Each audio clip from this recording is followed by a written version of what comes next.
So ఇప్పుడు next like విగిల్ path, విగిల్ text transform ఏంటిదో కూడా చూద్దాం. సో విగిల్ పాత్ అంటే ఏం లేదు, సింపుల్. లైక్ ఇప్పుడు నేను ఏదన్నా ఒక షేప్స్ క్రియేట్ చేశాను అనుకో, ఫర్ ఎగ్జాంపుల్ లైక్ ఒక రెక్టాంగిల్ షేప్ క్రియేట్ చేశాను. లెట్స్ నేను ఇది ఆఫ్ చేసుకుంటాను, స్ట్రోక్ ఆన్ చేసుకుంటాను.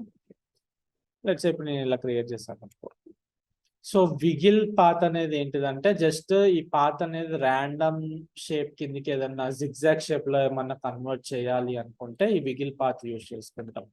సో విగిల్ పాత్ అనేది only it will be applicable for the shape layers అనమాట. షేప్ లేయర్స్ కి మాత్రమే అప్లై అవుతుంది. సో విగిల్ పాత్ అప్లై చేయాలి అంటే కంటెంట్స్ పక్కన మనకి ఇక్కడ విగిల్ పాత్ అని ఒక ఆప్షన్ ఉంటుంది. సో విగిల్ పాత్ ఇచ్చాను అనుకో, చూడు ఇప్పుడు నువ్వు అబ్జర్వ్ చేస్తే కొంచెం ఆ షేప్ అనేది చేంజ్ అయిపోయింది మనకి. విగిల్ అంటే it's nothing but random movements అనమాట. ఇప్పుడు చూడు ప్లే చేస్తే ఇప్పుడు ర్యాండమ్ కొంచెం లైట్ గా మూవ్ అవుతుంది చూడు, ఏదో లైక్ వాటర్ లో ఉన్నట్టు అలా విగిల్ అవుతుంది అనమాట. ఒకవేళ కొంచెం విగిల్ స్పీడ్ కానీ ఆ విగిల్ యొక్క షేపింగ్ కొంచెం పెద్దగా చిన్నగా చేసుకోవాలి అనుకుంటే నువ్వు ఇక్కడ విగిల్ పాత్ యూజ్ చేసుకోవచ్చు. విగిల్ పాత్ లో మనకి ఇక్కడ ఆప్షన్స్ ఉంటాయి, లైక్ డీటెయిల్స్ అంటే నువ్వు కొంచెం డీటెయిల్ యాడ్ చేయడం కానీ, సైజ్ కూడా ఇక్కడ ఏమైనా యాడ్ చేయాలనుకుంటే సైజ్ యాడ్ చేసుకోవచ్చు అనమాట. సో ఇప్పుడు నేను ప్లే చేస్తే ఇలా వస్తుంది అనమాట విగిల్. ఇది ఏంటంటే ఏదైనా మ్యూజిక్ ప్లే చేసినప్పుడు ఏదైనా ర్యాండమ్ గా రావాలి అంటే కూడా ఇట్లా చిన్న యానిమేషన్స్ ఇవ్వచ్చు అనమాట. మనకి ఆ మ్యూజిక్ తగ్గట్టుగా ఇట్లా విగిల్ అయినట్టు యానిమేషన్స్ ఇవ్వాలి అంటే చేసుకోవచ్చు. సో సైజ్ పెంచుకోవచ్చు అండ్ డీటెయిల్స్ పెంచిన కొద్ది ఏంటంటే నంబర్ ఆఫ్ విగిల్స్ అనేది ఎక్కువ అవుతుంది. లేదు కొంచెం తక్కువ కావాలి అనుకుంటే తక్కువ చేసుకోవచ్చు. ఇలా చేసుకోవచ్చు ర్యాండమ్ గా. అండ్ ఇప్పుడు నాకు ఇలా షార్ప్ వద్దు, స్మూత్ కావాలి అనుకుంటే ఇక్కడ మనకి పాయింట్స్ ఆప్షన్ ఉంది. కార్నర్ కాకుండా స్మూత్ అని క్లిక్ చేస్తే స్మూత్ వస్తుంది అనమాట. సో ఇప్పుడు ఇలా స్మూత్ స్ట్రోక్స్ వస్తాయి మనకి. అండ్ ఆల్సో విగిల్ స్పీడ్ ఇంక్రీజ్ చేయాలి అనుకుంటే ఇక్కడ మనకు విగిల్స్ పర్ సెకండ్ ఆప్షన్ కూడా ఉంది. సో సపోజ్ ఇప్పుడు నేను 5 పెట్టాను అనుకో, 5 పెడితే ఇప్పుడు అది స్పీడ్గా వస్తుంది అనమాట. ఇలా విగిల్స్ పర్ సెకండ్ అనేది ఇది. ఏదైనా బాస్ ఎఫెక్ట్ టైప్ లో రావాలి అనుకో, ఇక్కడ మనకి కొరలేషన్ అన్న ఆప్షన్ ఉంది. ఇప్పుడు నేను పెంచాను అనుకో, మనకి ఇట్లా బాస్ ఎఫెక్ట్ టైప్ లో వస్తుంది. ఇట్లా ఓకే, ఇట్లా అప్ అండ్ డౌన్ ఇట్లా ఆ టైప్ లో వస్తుంది అనమాట. సో ఈవెన్ స్ట్రోక్స్ కి కూడా అప్లై చేయొచ్చు. సో ఇప్పుడు నువ్వు ఒక పెన్ టూల్ తీసుకున్నావు అనుకో, పెన్ టూల్ తీసుకుంటే ఎగ్జాక్ట్ గా దీనికి ఇట్లా ఒక స్ట్రైట్ లైన్ డ్రా చేసావు అనుకో, అండ్ నాకు ఎగ్జాక్ట్ గా స్ట్రైట్ లైన్ రావాలి అంటే నువ్వు షిఫ్ట్ ప్రెస్ చేయొచ్చు. షిఫ్ట్ ప్రెస్ చేస్తే ఎగ్జాక్ట్ గా స్ట్రైట్ లైన్ వస్తుంది అనమాట. అంటే ఇట్లా అప్ అండ్ డౌన్ అని రాకుండా, ఇట్లా క్రాస్ గా రాకుండా నీకు స్ట్రైట్ లైన్ కావాలి అంటే షిఫ్ట్ ప్రెస్ చేసి డ్రాగ్ చేయొచ్చు. ఇప్పుడు నువ్వు దీనికి కూడా విగిల్ లైక్ యాడ్ చేసుకోవచ్చు. లైక్ ఇప్పుడు కంటెంట్స్ లో యాడ్ లైక్ విగిల్ పాత్ లో మనకి ఇప్పుడు ఇది ఆప్షన్ లైక్ డీటెయిల్స్ పెంచుకోవచ్చు అండ్ ఇలా సైజ్ పెంచుకోవచ్చు. ఇలా చేసుకోవచ్చు. అండ్ డీటెయిల్స్ తగ్గియాలనుకుంటే ఇట్లా చేసుకోవచ్చు. సో ఇట్లా మనకి ఈసీజీ హార్ట్ బీట్ మిషన్స్ ఇలా ఉంటాయి కదా, ఆ టైప్ లో చేసుకోవచ్చు.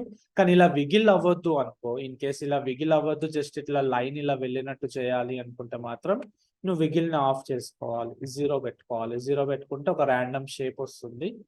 నీకు ఇంకా వేరే షేప్ ఏమైనా కావాలి అనుకుంటే ఇక్కడ నువ్వు ర్యాండమ్ సీడ్ అని ఉంటుంది, అంటే ర్యాండమ్ షేప్స్ వస్తాయి అనమాట. ర్యాండమ్ సీడ్ అనేది ర్యాండమ్ షేప్స్ వస్తాయి. అప్పుడు నువ్వేం చేయొచ్చు అంటే ఒక ట్రిమ్ పాత్ అప్లై చేయొచ్చు. ఇప్పుడు నువ్వు అట్లా ఓకే, ఇప్పుడు ఇది ఉంది లైక్ సైజ్ పెంచిన ఇలా. సో ఇప్పుడు నేను ఒక ట్రిమ్ పాత్ అప్లై చేయొచ్చు. సో విగిల్ పాత్ తో పాటు ట్రిమ్ పాత్ అప్లై చేయొచ్చు. ట్రిమ్ పాత్ అప్లై చేసి నువ్వు యానిమేషన్స్ ఇవ్వచ్చు. ఎండ్కి ఇలా ఎండ్కి యానిమేషన్ ఇవ్వచ్చు. స్టార్టింగ్ యానిమేషన్ పెట్టుకొని లైక్ ఇలా పెట్టేస్తే ఇట్లా వస్తుంది. ఇలా ఒక యానిమేషన్ వస్తుంది ఇలా డ్రా చేసినట్టు. అండ్ ఎండ్ కూడా పోవాలి అనుకో, ట్రిమ్ అయిపోవాలి అనుకో, అప్పుడు నువ్వు మధ్యలో ఉన్నప్పుడు స్టార్ట్ కూడా యానిమేషన్ ఇవ్వాలి ఇలా. ఓకే, ఎండ్కి స్టార్ట్కి యానిమేషన్ ఇస్తే అప్పుడు నీకు ఇలా వెళ్ళినట్టు యానిమేషన్ వస్తుంది. సో ఇప్పుడు ఇట్లా. నెక్స్ట్ ఒకసారి విగిల్ ట్రాన్స్ఫార్మ్ కూడా చూపెడతాను. సో విగిల్ ట్రాన్స్ఫార్మ్ లో మనం ఏంటిదంటే టెక్స్ట్ ని ర్యాండమ్ గా అప్ అండ్ డౌన్స్ చేసుకోవచ్చు అనమాట. కాకపోతే ఈ విగిల్ ట్రాన్స్ఫార్మ్ కూడా ఓన్లీ షేప్ లేయర్స్ కిందకి మాత్రమే అప్లై అవుతుంది. సో ఫస్ట్ ఏంటిదంటే మనం ఆ టెక్స్ట్ లేయర్స్ ని షేప్ లేయర్ కిందకి కన్వర్ట్ చేయాలి. సో ఇప్పుడు సపోజ్ లైక్ సో ఇప్పుడు ఈ టెక్స్ట్ తీసుకున్నాను అనుకో, సో ఇప్పుడు నాకు విగిల్ ట్రాన్స్ఫార్మ్ అప్లై చేయాలి అంటే దీన్ని ఫస్ట్ నేను షేప్ లేయర్స్ కిందకి కన్వర్ట్ చేయాలన్నమాట. ఎందుకంటే డైరెక్ట్ గా నేను విగిల్ ట్రాన్స్ఫార్మ్ అనేది అప్లై చేయరాదు. సో ఫస్ట్ ఆఫ్ ఆల్ దీన్ని నేను షేప్ లేయర్ కిందకి కన్వర్ట్ చేయాలి అంటే రైట్ క్లిక్ క్రియేట్ లో మనకి క్రియేట్ షేప్ ఫ్రమ్ టెక్స్ట్ అనే ఆప్షన్ ఉంది.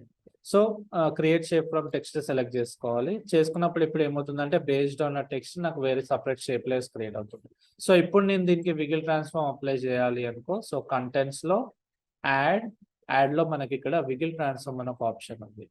సో విగిల్ ట్రాన్స్ఫార్మ్ క్లిక్ చేసినాక ఇప్పుడు ఏమవుతుందంటే ప్లే చేస్తే ఏమవ్వదు ఇక్కడ మనకి. ఓకే, ప్లే చేస్తే నార్మల్ గానే ఉంటుంది.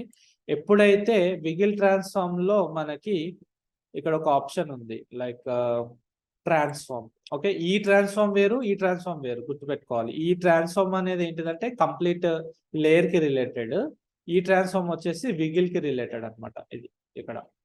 సో ఈ ట్రాన్స్ఫార్మ్ లో నేను ఇక్కడ పొజిషన్ ఇవ్వచ్చు. సో ఇప్పుడు నువ్వు అబ్జర్వ్ చేస్తే సపోజ్ వై యాక్సిస్ కి నేను ర్యాండమ్ గా ఒక 30 to 40 వాల్యూ ఇచ్చాను అనుకో, చూడు ర్యాండమ్ గా ఏమవుతుందంటే కొన్ని లెటర్స్ పాజిటివ్ డైరెక్షన్ లో వెళ్తుంది, కొన్ని లెటర్స్ నెగటివ్ డైరెక్షన్ లో వెళ్తుంది అనమాట లెటర్స్ అనేది. సో ఇప్పుడు నేను ప్లే చేశాను అనుకో, ఇగో ఇలా విగిల్ అయిపోతుంది మనకి. సో ఇప్పుడు ఇలా విగిల్ అయిపోతుంది. లెట్స్ సే తర్వాత ఆగిపోవాలి అంటే మాత్రం నువ్వు ఈ పొజిషన్ యానిమేషన్స్ ఇవ్వాల్సి వస్తుంది. అంటే ఇప్పుడు సపోజ్ ఒక 2 seconds తర్వాత 3 seconds తర్వాత ఆగిపోవాలి అనుకో, అప్పుడు నువ్వు ఇక్కడ పొజిషన్ యానిమేషన్ ఇచ్చేసి 1 second తర్వాత దీన్ని ఏం చేస్తాం, టోటల్ గా కంప్లీట్ 0 పెట్టేసుకుంటాం అట్లా. సో ఇప్పుడు నాకు ఏమవుతుందంటే ప్లే అయ్యేంత వరకు ప్లే అవుతుంది. సో మనం ఎప్పుడైతే ఆపేయాలి అనుకుంటామో అక్కడికి వచ్చేసినాక ఇలా వచ్చేస్తుంది అనమాట. అది డిపెండ్స్. అండ్ దాంట్లో ర్యాండమ్ గా నీకు స్కేల్ కూడా ఉంటుంది. అంటే కొన్ని లెటర్స్ చిన్నగా, కొన్ని లెటర్స్ పెద్దగా కావాలి, రొటేషన్స్ కావాలి అనుకుంటే ఇలా యూజ్ చేసుకోవచ్చు ఇలా. సో చిన్నగా పెద్దగా రొటేట్ కూడా అవుతుంది. అవి కూడా అన్ని ఆగాలి అంటే మాత్రం వాటికి కూడా నువ్వు యానిమేషన్స్ ఇవ్వాల్సి వస్తుంది. యానిమేషన్స్ ఇచ్చినాక అన్నిటిని మళ్ళీ కంప్లీట్ గా 0 పెట్టేసుకోవాలి ఇలా. సో 0 పెట్టేసుకుంటే ఇప్పుడు ఇలా వచ్చేస్తుంది. సో ఇట్లా మనం విగిల్ ట్రాన్స్ఫార్మ్ అనేది టెక్స్ట్ కి అప్లై చేసుకుంటాం. సో ఈవెన్ నువ్వు విగిల్ పాత్ కూడా అప్లై చేసేయచ్చు దీనికి డైరెక్ట్ గా. నువ్వు ఇప్పుడు లైక్ కంటెంట్స్ లోకి వెళ్ళావు అనుకో, కంటెంట్స్ ఇక్కడ విగిల్ పాత్ కూడా అప్లై చేస్తే కొంచెం జిగ్జాగ్ వస్తుంది మనకి. ఆ తర్వాత నువ్వు పెంచుకోవచ్చు లైక్ విగిల్ పాత్ ఓపెన్ చేస్తే లైక్ డీటెయిల్స్ ఇది. సో కాకపోతే కొంచెం లోడ్ ఎక్కువ తీసుకుంటుంది. సో ఇలా తీసుకోవచ్చు. ఆ విగిల్ యానిమేషన్స్ ఇవ్వచ్చు మనం ఇలా. సో ఫైనల్ గా నాకు మంచిగా కనబడాలి అంటే మాత్రం సైజ్ ఉన్న డీటెయిల్స్ మొత్తం 0 to 0 పెట్టేసుకుంటే అప్పుడు నాకు క్లియర్ టెక్స్ట్ వచ్చేస్తుంది అనమాట. మళ్ళీ యానిమేషన్స్ వస్తాయి.